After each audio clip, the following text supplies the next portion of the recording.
The question says, a rectangular garden is 5 feet longer than it's wide. Its area is 1,050 feet square. What are its dimensions? So it says the rectangular garden is 5 feet longer than whatever it is wide. And then we have the area. All right, so this is the only given information that we have. So we know the formula for area is length times width. We know that the area is 1050. We also don't know that the width, right? We do not know the width. That's why we use x. And we do know that the length is 5 more than whatever the width is. So that is why we have x plus 5, right? Now that we have information for each variable, we go ahead and substitute it into the formula. So we end up with something like this. In order to solve for this, let's solve for x, find the unknown value, we distribute.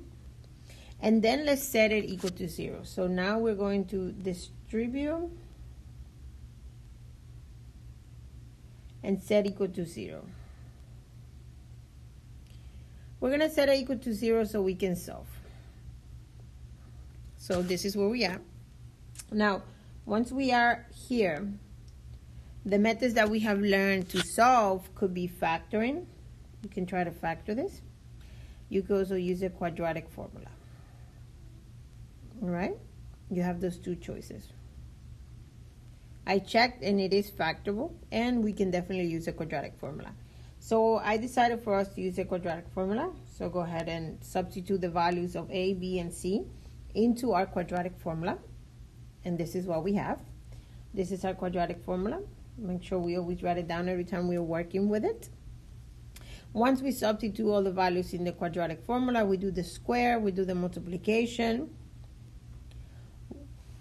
We take the square root of the number, and then we're going to split it into the two. We split it for one when it's the positive, and then we split the other one when it's the negative. Remember, the quadratic formula has a plus and minus. This gives us two solutions, all right?